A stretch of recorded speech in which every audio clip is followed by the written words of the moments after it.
Hey guys, welcome and welcome back to my channel. My name is Leora. As seen in the title, today's video is going to be my birth story. I'm really excited to share this story because it's a good one. My mom is the star of the story. I always like to give a quick background so my viewers get a little bit more clarity and understanding, so you guys are not lost in the story. Okay, so my first baby, I gave birth at 38 weeks. My second baby, I was 2 days away from being 40 weeks. So he was still 39 weeks and 5 days. My third baby, 38 weeks. And this baby was my longest pregnancy. She wouldn't come out. The hospital tell you the more kids you have, the earlier they come. So the doctor, by 36 weeks, you know, the same thing. If you've had children before and you went through the process, you already know. They tell you the baby can come anytime now. By 38 weeks, they ask you, do you want to schedule and to be induced? I'm an holistic mama. I'm not against the hospital, to be clear. It's just I will try everything that I can. I want to put all my effort in. I want to give it my all. So I always strive to give everything my all, especially something as sacred to me as giving birth. Just so y'all know, I assisted 2 home births before. I am actually a doula. I have doula for 3 different women. One of them, I missed the birth because this always gets me, because I went through the whole labor with her. I was there. I had to go home to stay home with my children. The moment I went home, a few hours later, the baby came. So I was a little bit bummed out that I missed that birth, but you know, as long as we have a healthy baby, I'm happy with the result. But I've assisted 2 different women with their home birth before, where I actually helped throughout the whole process. The first one, I was her doula throughout the beginning to the end of her pregnancy. And the second one, I actually caught the baby. But long story short, I do have a little bit experience on home birthing. But when it's you and you're going through the pain, it's not the same as assisting. Like, I literally forget some of the things that I learned. I remember with my first baby, I've assisted those 2 women prior to having my first child. When I had my first child and I was having those contractions, I forgot all the training. I went through the whole labor home, and when it was time to push, I always tell the ladies, when you feel like you have to poop, that's when the baby is coming. You don't really have to poop. It's the head close to, it's coming, right? If you feel like you have to poop, that means it's time to push. All your contractions, you're supposed to be breathing, relaxing, breathing through the pain as the baby is sliding and getting closer and closer to the cervix, as you're getting dilated more and more. Whenever you feel like you're about to poop, that's when you actually push. That's what I always tell everybody. My first birth, I totally forgot that. I actually felt like I was about to poop. I'm like, oh my God, I'm so hot. I'm about to pass out. I gotta poop. I feel like I have to poop. On the 8th hour of pain, when it was time to push, I totally forgot, that if I feel like I have to poop, it's time to push. Again, my first birth was overwhelming. It was overwhelming. It was my first time actually experiencing it. So what I expected it to be, it was not what it was. Second birth was pretty much was a little bit easier. Much more of a breeze. I feel like it went by faster. For the second birth, I ended up going to the hospital because my water never broke.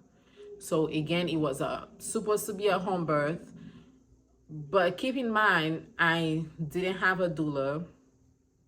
I don't have money for a midwife. Like, it's a lot of things that I was prepared. As far as having the pool, I had all the tools for when the baby gets here, but like mental work, spiritual work, being having a support system. I didn't have that. My mother is still back home in Haiti, so all my family members are back in my island. So I don't have a village. I don't have people here like that I can count that will drop whatever they're doing, that will be there for me, support me during my birth, help me throughout postpartum. Like I had to do everything myself. So when my water didn't break, we decided to go to the hospital. Third baby, home birth, smooth. Everything went by the way it was supposed to. Thank you, Lord. Fourth baby, which is what this video is about, which is the baby I just had. Oh my God. So first off, I was pregnant for 10 months, 10 full months. My stomach was huge. So when I went to my 40-week appointment, of course, they're gonna ask me if I wanna be dilated. I said no, but I also got all the information that I needed from the doctor. The doctor I had, she was excellent actually. She wasn't pushing the dilation, which is another thing I don't like about hospital. They push certain things to you instead of encouraging you and giving you emotional support. That's not their job. I get it. It's a business, you know. Hospitals, it's a job. So I come to work. When you get dilated, I get paid. When this and this and this happen, when you get a C-section, this is more money towards the insurance got to pay you more, or you got to pay more upfront. So I can understand the logic behind them recommending those things, but that's not what I go for. That's not what I promote. That's not what I encourage women to do.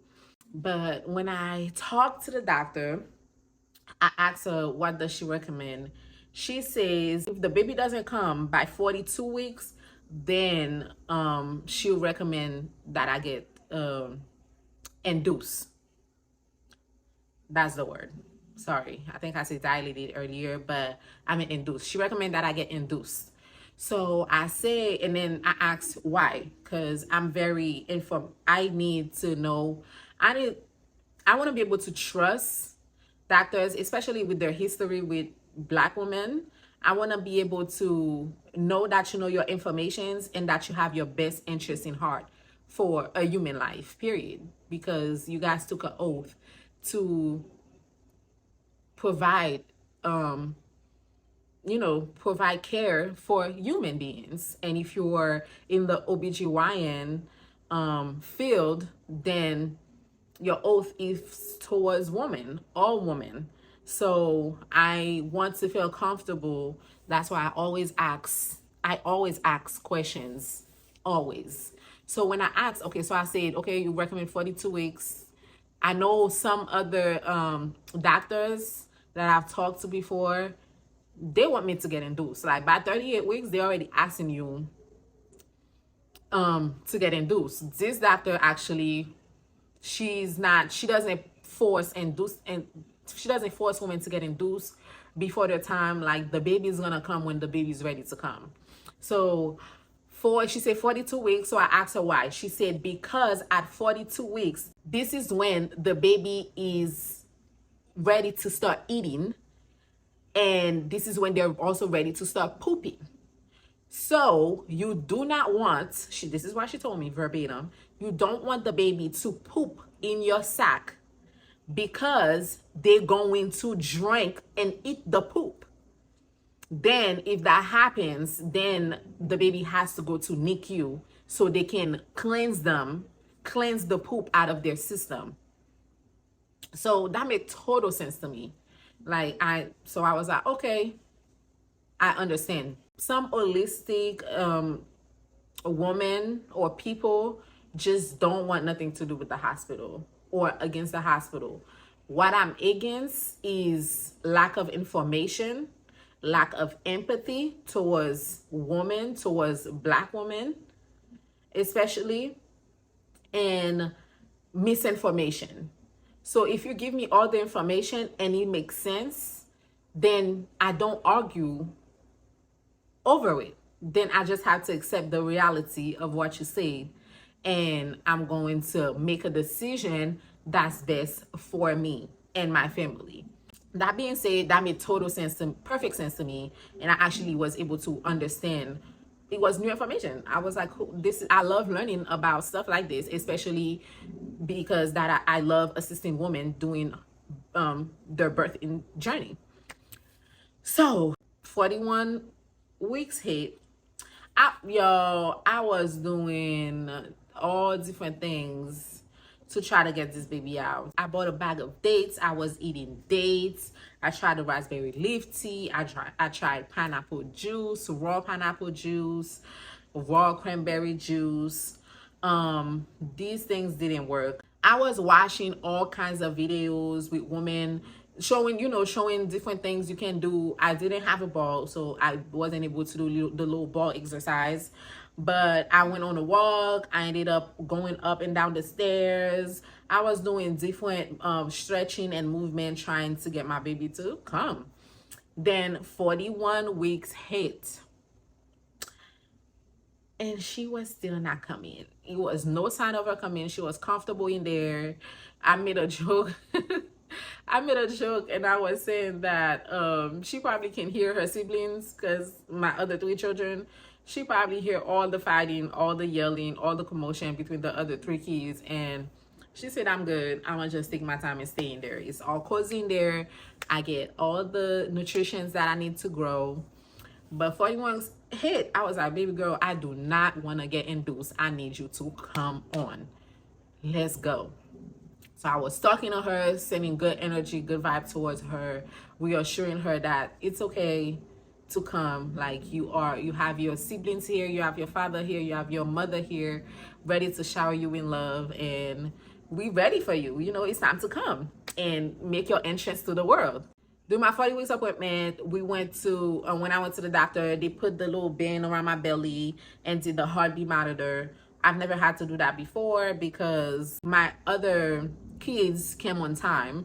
And again, I labored home. So by the time I got to the hospital, people didn't really have much time to put nothing on me. My first birth, they didn't have time to ask me questions to fill in all the paperwork. We had to do all of these later on. As soon as I got to the hospital, I gave birth. So this baby actually experienced the whole bend in the belly and hearing the heartbeat. So the 41 weeks came, and it was around 6 in the morning. I started feeling small contractions. So I was like, okay, today might be the day. I grabbed my contraction app. I started recording all my contractions. So I texted my partner. I was like, okay, so I think I'm in labor. It's nothing, it's not crazy right now. On a scale of 1 to 10, it's probably like a 3. It started with a 2, and it's gradually, the pain is, slowly getting up there. I have a friend, she agreed to help me and stuff like that. So I texted her also, and I told her, I think I'm going into labor. I don't want you guys to pack up and come over my house yet. And I told my partner, I don't want you to leave work yet. Just like, give me an hour and I'm gonna document it and see, how it's going. If it's if it's just Braxton Hicks, or if it's actual contractions. So that was like at 6 in the morning. By 7 o'clock, 8, I think it was 7. Then I texted, I was like, yeah, I think I'm going into labor, because the contractions started to get a little bit more intense and they started to come faster. My friend came over, and my husband left work and he came home. So now we are, sometimes the contraction will stop for like an hour, and then he will start back up. Sometimes it will stop for 30 minutes. It was very inconsistent at first. And then, so that was from 7 in the morning up until, I'm going to say, 4 or 5. So I'm still, interacting with my other children. I'm still walking around. I took a shower, brushed my teeth, put some clothes on, put some easy clothes on that's easy access. I also called my mother, who's in Haiti, and I told her that I think I'm going in labor. She said, okay, my child, I'm praying for you, and I pray everything goes well. And, I'm gonna keep calling you so I can know what's going on because she's not here with me.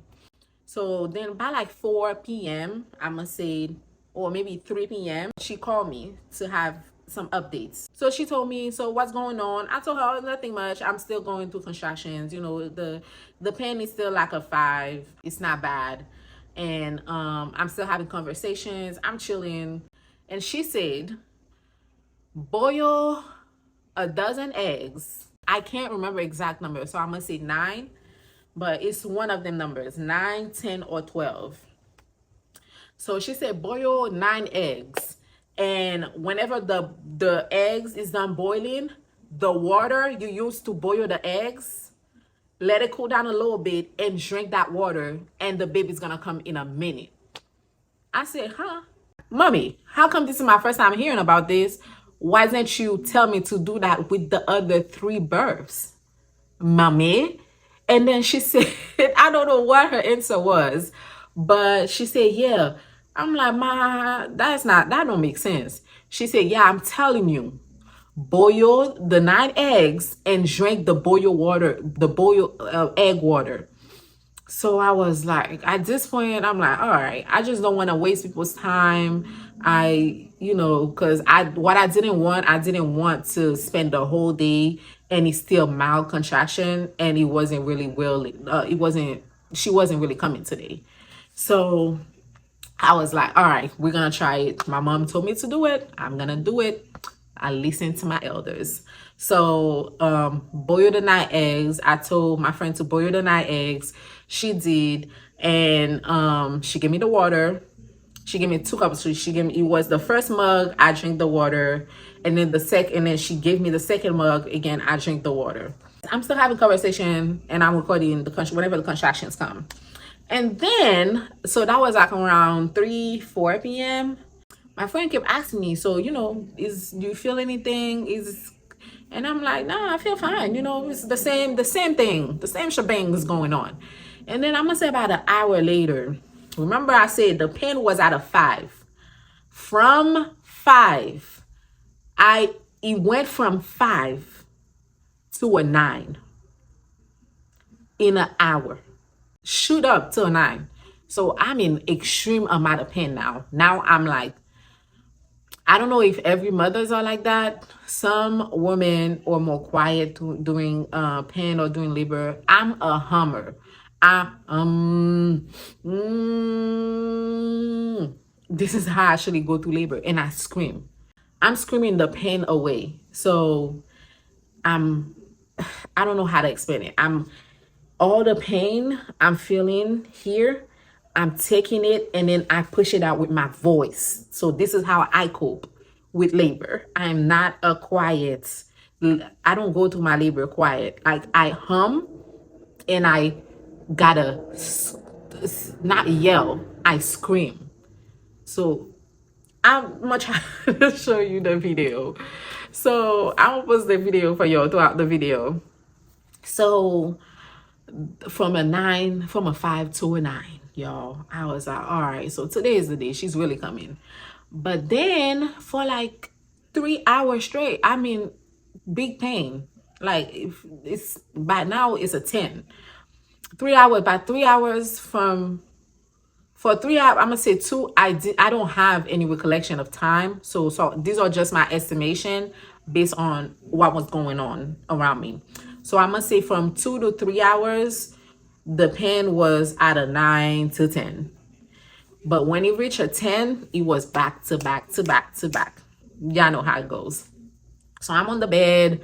They asked me, what do you need from me? Do you need some water? I can't even drink. I'm like, yeah, because I'm hot. I do want some water, but I can't even, as soon as I'm about to drink the water, another contraction starts. So I'm going through it. I'm going through the motion. And then I started feeling the baby's not coming. So now, I've been in labor since 6 in the morning, and now it's like 7 p.m. at night. And the baby's not coming. So that's 13 hours. So then I started feeling Then my husband started to get worried. I'm still down for the home birth, right? And I started feeling needles in my face. So I told them, I said, my face. And they're trying to get me to express it, but I'm still in pain. So I'm still humming and yelling.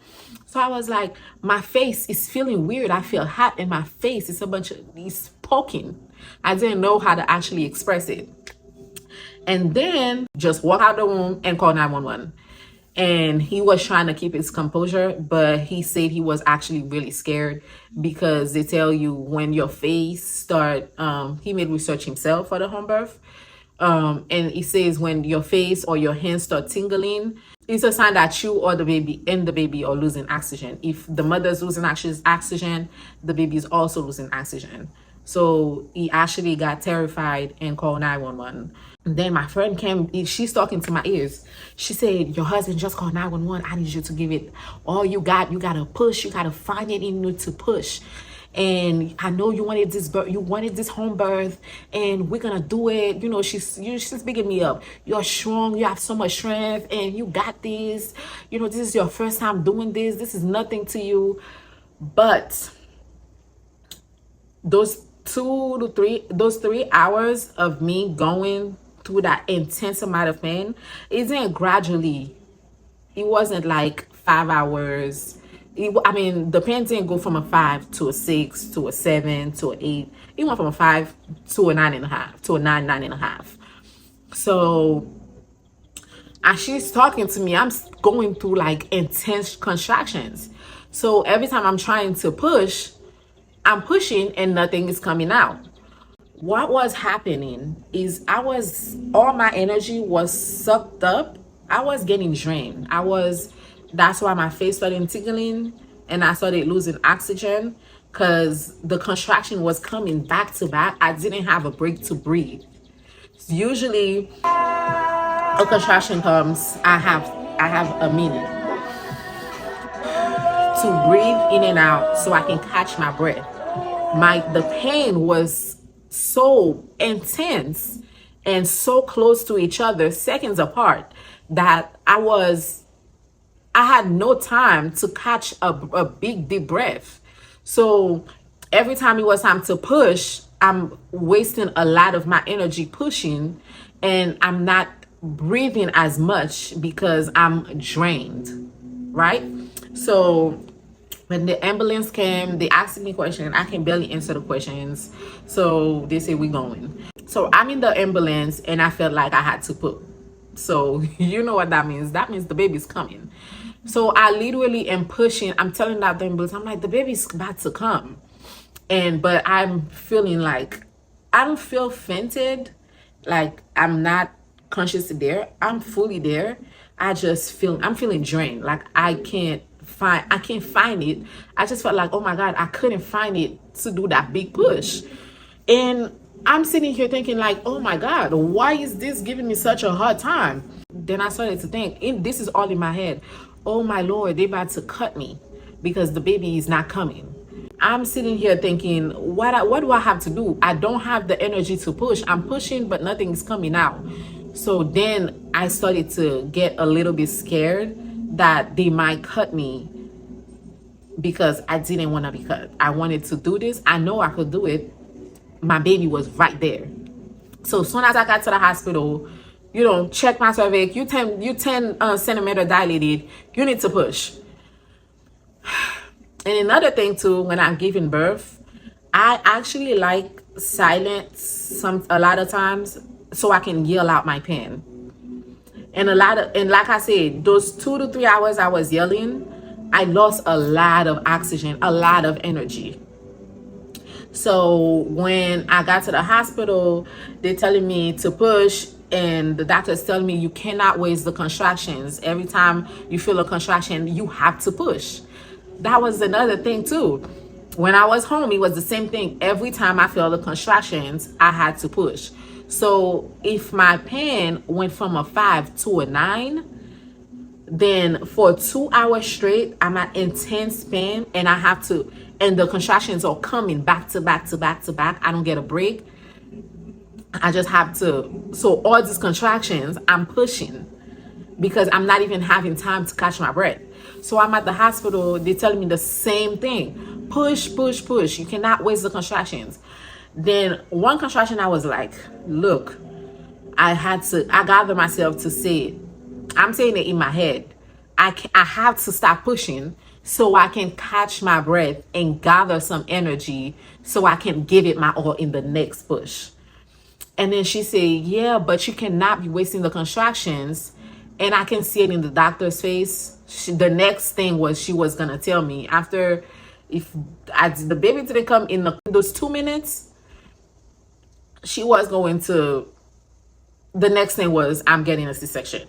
So I'm looking at her. I just need to catch my breath. I'm telling myself, I just need to catch my breath one time. I just need to gather all my energy one time. So I had one contraction. I stay quiet. I hum to it. I stay quiet. Every time I'm humming, every time I'm like, everybody's like, it's all the nurses. It's another contraction. You have to push. You have to give it your all. So I just quietly in my head, I hum to it. I'm gathering my breath. My husband's telling me the same thing. Everybody's in my ears driving me nuts, telling me the same thing. And I'm telling him, give me 1 second. So that last contraction, I gathered my all. I hummed to it. I didn't scream. So I was trying to, catch my breath so I can breathe in, breathe out, because I was in so much pain. And then, moment of truth, that been the next contraction that came, man, I gave it a big push. I took all that energy from the prior contraction where I wasn't pushing. I picked all the little energy that I had left and gave it my all. And the baby arrived, and baby girl was here. I did it, y'all. I started second guessing myself, like, oh my God. Do I not have it? Like, am I not strong enough to do this? And I was so relieved and so happy I did it. I made them also. I wasn't laying down. At first I was laying down. I'm pushing. Nothing's coming out. So I told them I want to turn around. All my kids I gave birth turning around on all fours. So I turned around on all fours, and then that's when I started. I was like, okay, I gotta do it, because if the baby don't come in the next 2 minutes, I know they're gonna cut me open. So I gathered all my energy and I pushed baby girl out. Praise the Lord.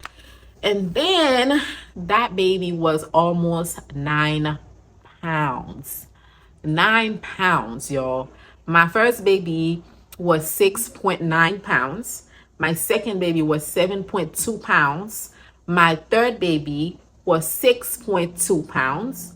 And this baby was 8.8 pounds. Yo, I cannot believe she was almost 9 pounds. And when she came out, when they gave her to me, I saw brown stuff all on the bed sheets, all on the baby, all on the cord. In my head, I'm like, oh my God, I pooped myself. Like, this is my biggest fear. During birth, I know this is not what you're supposed to think about. They tell you, go ahead, if you have to poop, it doesn't matter, just poop. Like, they don't care about that. And I'm thinking, oh my goodness, I pooped myself. And I'm like, Lord have mercy, I just pooped myself in front of all these strangers. No, y'all, that was the baby's poop.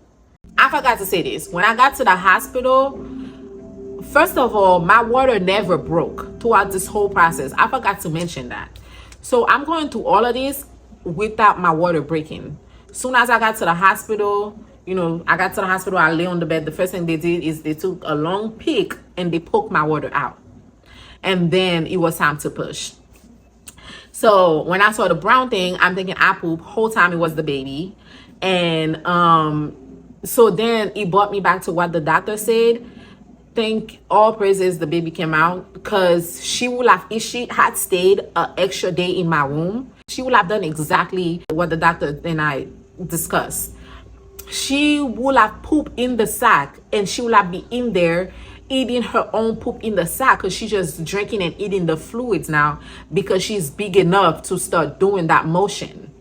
So as she came out, the poop came out with her. So yeah, that's crazy. So because she was on the heavier side, they had to do a diabetes test for her. They had to do like a few, I think they did it twice. So I had to stay in the hospital. I think I did 3 days. I did 3 days at the hospital. And because they had to run all the tests to make sure that she didn't have to go to NICU and that she wasn't diabetic, or it was nothing wrong with her for being a little bit on the heavy side, because she was in the 90th percentile, I believe, for her weight, or 94th percentile. She was like a very big, tall and fat, chunky baby. So then days later, I went home.